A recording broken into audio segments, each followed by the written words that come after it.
दोस्तों, क्या आपको महाभारत और रामायण में लड़ने वाले योद्धाओं का श्रेणी के बारे में मालूम है? क्या आपको मालूम है कि कौन सा श्रेणी का योद्धा सबसे ज्यादा शक्तिशाली होता था? अगर नहीं तो वीडियो के साथ आखिर तक जरूर बने रहना। खैर, मेरा नाम है सुज्ञान और मैं आपके सामने उपस्थित हूँ सत्य संधान सीरीज के पहला एपिसोड में। दोस्तों, रामायण एवं महाभारत एक काल्पनिक गाथा नहीं अपितु हमारा इतिहास है। यही सत्य है, यही सनातन है।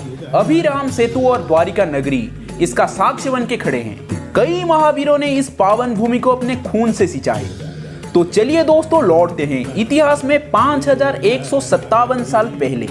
दोस्तों, ये समय था महाभारत युद्ध की, जब भारत का एक से बड़े एक रथी महारथी एक दूसरे के खिलाफ मोर्चा संभाले हुए थे।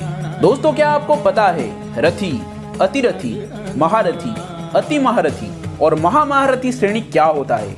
अगर नहीं तो चलिए शुरू करते हैं आज की इस इंटरेस्टिंग वीडियो को। दोस्तों, पहला है रथी। जब एक योद्धा के पास ऐसा अस्त्र आ जाए जिसके बदौलत वो 5000 सेना के साथ अकेले लड़ सकता है, तब वो रथी श्रेणी के योद्धा कहलाता है। महाभारत युद्ध में भीम, युधिष्ठिर, नकुल, सहदेव, शकुनी, दुर्योधन, दुशासन, विकर्ण और बाकी 97 कौरव इसी श्रेणी में ही आते थे। दोस्तों, रथी का ऊपर वाला श्रेणी होता है अतिरथी। इस श्रेणी का योद्धा अकेले 12 रथियों के साथ युद्ध कर सकता है। महाभारत युद्ध में शल्य नरेश, कृतवर्मा, शिशुपाल, विराट, सात्यकी, धृष्टद्युम्न, कुंती भोज, घटोत्कच आदि बहुत सारे योद्धा इसी श्रेणी में ही सम्मिलित थे। दोस्तों, फिर आते हैं महारथी। ये वो श्रेणी का योद्धा होते हैं जो अकेले 12 अतिरथियों के साथ युद्ध करने में सक्षम थे। इस श्रेणी में रामायण से प्रभु श्री राम, श्री लक्ष्मण, भरत, शत्रुघ्न, बाली, अंगद, जामवंत, सुग्रीव, प्रभु श्री परशुराम, लव, कुश, द्रुपद, कुंभकर्ण, अहिरावण आदि इस श्रेणी में सम्मिलित थे। दोस्तों, अगर हम बात करें महाभारत की तो कृपाचार्य, द्रोणाचार्य, पितामह भीष्म, कर्ण, अर्जुन, बेलाल सेन, अभिमन्यु, जरासंध, श्री बलराम आदि योद्धा इसी श्रेणी में सम्मिलित थे।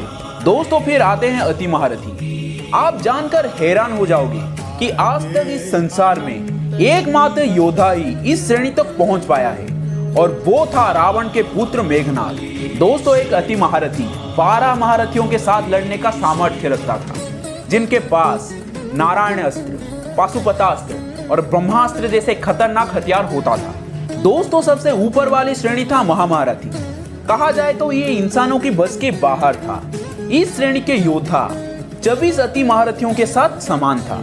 इस श्रेणी में त्रिदेव यानी ब्रह्मा, विष्णु और महेश के साथ साथ माँ आदिशक्ति, श्री गणेश जी, श्री कार्तिकेय और बजरंगबली श्री हनुमान जी सम्मिलित हैं। दोस्तों, भगवान श्री कृष्ण पूर्ण पुरुषोत्तम थे, इसलिए प्रभु श्री नारायण के हर एक शक्ति उनके अंदर समाहित था। इसलिए आप श्री कृष्ण जी को भी इस श्रेणी में रख सकते हो। पर प्रभु श्री राम जानबूझकर अपने वास्तविक स्वरूप को भूल गए थे एवं अपने सारे दिव्यास्त्र जैसे सुदर्शन चक्र और नारायण अस्त्र को भी त्याग दिए थे, इसलिए वो महारथी श्रेणी में सम्मिलित हैं। इसी के साथ वीडियो को करते हैं समाप्त, और आप मुझे बताना कि नया सीरीज का पहला वीडियो आपको कैसा लगा। अगर अच्छा लगा तो वीडियो को लाइक कर देना, चैनल को सब्सक्राइब करके बेल आइकन दबा के ऑल पर क्लिक कर देना। खैर, चलता हूँ और मिलता हूँ सत्य संधान सीरीज के दूसरे एपिसोड में। तब तक जय हिंद, जय भारत, जय श्री कृष्णा।